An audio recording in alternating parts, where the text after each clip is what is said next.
My name is Chris Borger. I am an instructional designer with the Center of Teaching and Learning in the TEDL team, which is the Technology Enhanced Teaching and Learning team.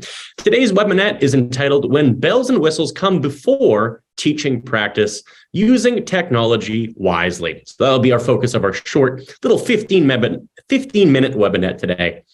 Before we begin, I just have a couple kind of disclaimers I would like to make right off the top. I acknowledge that, of course, technology is crucial to modern higher education. We are all doing this presentation on Zoom right now. We rely on technology so much in higher education. And I'm not saying that we should be afraid of technology or we should be avoiding it or that there should be a witch hunt against technology.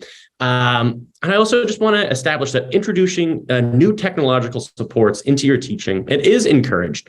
But the main point that I'm just trying to make with this webinette is before we do, technology should be used with intention and consideration before it is implemented into your class. So we're going to be looking at a few different considerations you should be making before implementing technology into your class.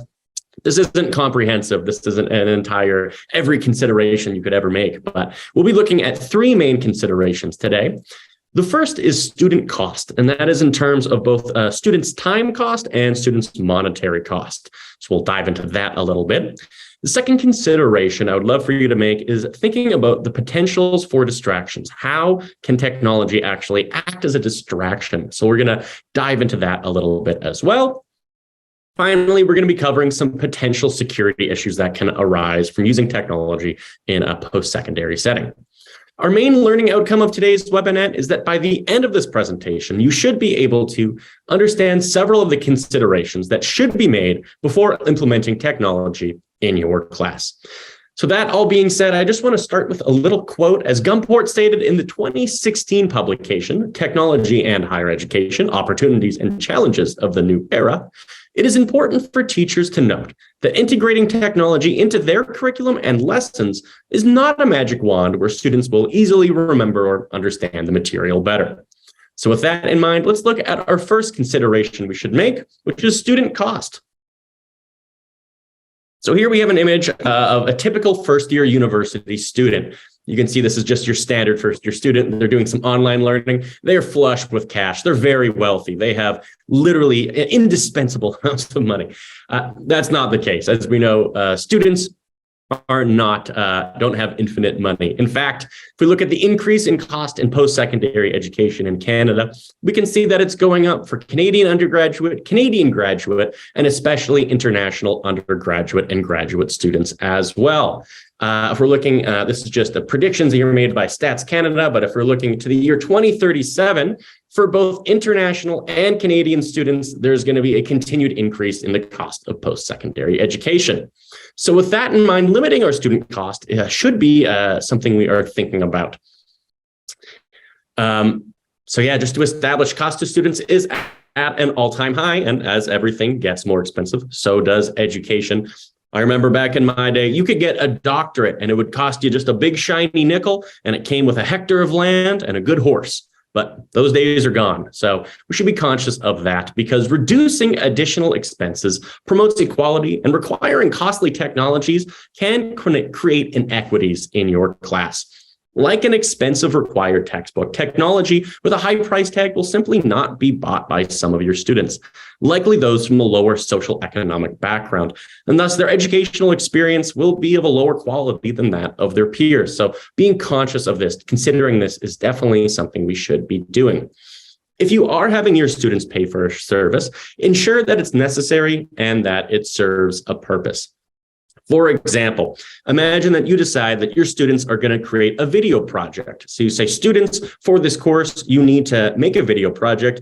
So you're going to be using one of the best video editing software pieces there is. You're going to use Adobe Premiere. I want you all to get the Adobe Suite. The Adobe Suite will cost you all $50 a month. That's 50 American dollars. So in Canadian money, that's about $8,000. And you require your students to get the entire Adobe Suite, but then you only have them use it for one small project at the end to create one short video. that would not really be the smartest thing to do. It's not the most necessary a piece of software. So ensuring that if you are requiring your students, again, to pay for a service, ensure that you're using it lots, ensure that it's necessary, and ensure that it has a purpose. Moving on as well, we should be thinking about the time cost to our students and avoid steep learning curves that have minimal payoffs. Again, for an example, going back to something like Adobe Premiere, Adobe's video editing software, if you wanted your students to create a video project and you said, you have to use Adobe Premiere because it is a fantastic, it's just such good software. It's Premiere, it's the best. Adobe Premiere has a really a steep learning curve and takes a lot of time to master. So if your students are spending a lot of time learning how to use the technology, it's going to just be taking away from the time that they could be spending learning the content of your course. So ensure that the payoff makes sense. If the payoff isn't there, then that technology can just act as a distraction. So we're going to look now at technology's potential as a distraction. Here we have a couple on their honeymoon, and look, they're distracted by technology. It's heartbreaking. I'm actually going on my honeymoon in a few days. Next Monday, I'm leaving, so I'm excited for that. I will not be bringing a cell phone. A quote from Wafa Krabani in the 2022 publication, Technology in the Curriculum, they stated that educators use technology in the classroom in hopes of improving academic performance of students. However, using technologies can be seen as distracting, where students have a difficult time juggling between learning the material of the lesson and trying to maneuver around having to use technology. So here's some other ways that technology can actually act as a distraction as we're teaching. First one is when there are technical difficulties for either you as an instructor or for your students. We know that troubleshooting technology can be a huge time suck. So avoiding, that is just ideal. If your piece of technological support you want your students to use, if it's prone to crashing or having bugs in it, that can be really annoying and can be a distraction from your class. So while technology used by students with an unintended purpose can also happen, hopefully isn't too prevalent in post-secondary, but I have a little story time for you now. When I was a university student in my first year of university, the student council group decided for the week of welcome to have a couple live bands play some live music in the beer gardens that were set up in the quad area of the university campus. At this time, Twitter was new. So it was decided that a large digital sign would be put above the band on the stage and that anyone could tweet with a certain hashtag, and automatically that tweet would then be posted on this sign above the band. With no filtration, censorship, anything like that. So I think the purpose was for students to connect, say, hey, this week of welcome is awesome. This band rules. However, instead, it was used to insult the bands, insult other students, insult the organizers. So it does happen. So just being conscious of that is encouraged. One of the highest potential times for this to happen is when technology is used without an intended purpose at all. If your students don't know what they should be doing with this piece of technology, then the potential for them to use it with an unintended purpose goes up. Imagine you've heard of Google Jamboards and you say, I've heard these are great. I want my students to use a Google Jamboard, but you don't really know how to use it. So you say, students, here is a link to a Google Jamboard, please jam. And then wait for something to happen. Likely nothing will happen and it will just act as a distraction. So ensure that if you are implementing some technology for your students to use or a piece of software, that you do have an intended purpose.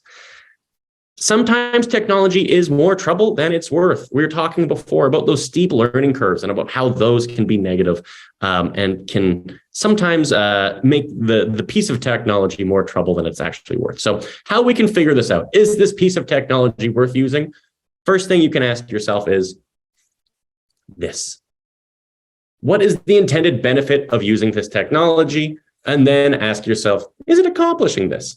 If the technological support you've implemented is not accomplishing its intended goal, it's likely taking away from your students' experience. An example of this would be, imagine you have students working on a final project. You have students, say, in a group of 8 working on a final project, and they're all working remotely on your online course.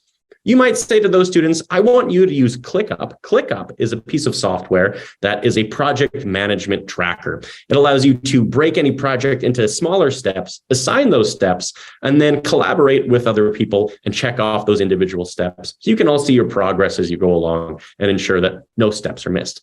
For that group of 8 students, that might be really useful to keep them on track. So that would be accomplishing your intended goal, and it'd be a wise choice. However, if you take that same piece of software, if you took that ClickUp project management software, and instead to a group of 8 students working remotely, you went to 2 students working in pairs in person and said, as you're working on this project in pairs, I want you to track every step you do on ClickUp. I want you to break down every individual step of this project. And anytime you do anything, I want you to mark it off on ClickUp to track your progress.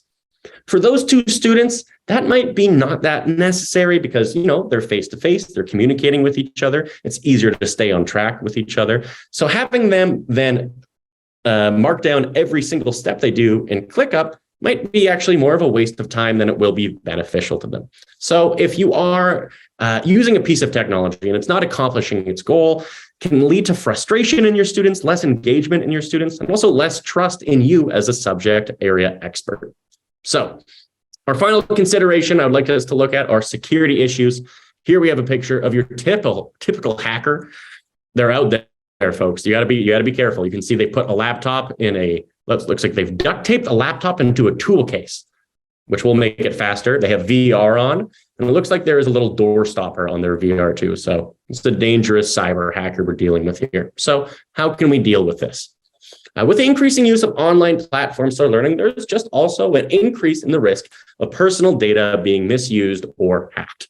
So the more you're having your students put their information out there, sign up for different websites or services, it's going to increase their risk of having either a data leak or a breach of their student information. One thing to really be careful for is students' grade information. There was a piece of software we found at CTL that we really liked. It was called For All Rubrics. We loved it because it allowed instructors to generate really high quality rubrics and a lot of different types of rubrics too. And it was really easy to use and it was really a fantastic resource.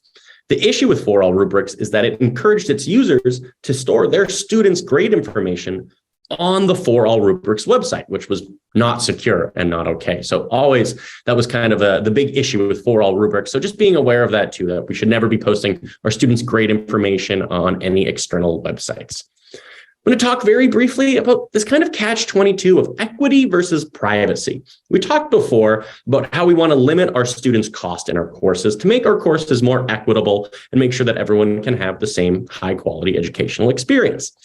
However, that also kind of is fighting against, ideal privacy practice. You may have heard before that nothing is free. And you may have heard for the world of online software that if there's an online or a product that is being offered to you for free, then you are in fact the product.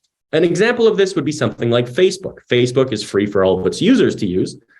But if you're signing up for Facebook, you don't have to pay a fee, but in exchange, a lot of your private information and information about you is then shared with Facebook, which then can be used for things like targeted ads. So also not ideal. So on one hand, we don't want our students to be paying for expensive, useless technology they're not using. On the other hand, we don't want to be encouraging our students to be using illegitimate or dangerous or risky websites or pieces of software. So just being conscious of both of these and trying to find a balance is really the best we can do. As well, I have a list here that I'm going to share in a little resource for you. 1 second here, just going to get my link. And I'll throw this in the chat. This is a list of IST-supported software here at the University of Alberta that IST have given their thumbs up to and also will be supporting you. And you can see the different types of support that IST offers for each one of these pieces of software. So that's a great resource list for you to start with if you want to implement some technology. This way you can ensure that you're not going to be putting your students in any unnecessary risks. And also if you have any troubleshooting issues with it, that IST will be able to help you with that as well. So before we're using technology in your classroom, consider student cost. What is the time cost? What is the monetary cost that your students will be facing from using this piece of technology?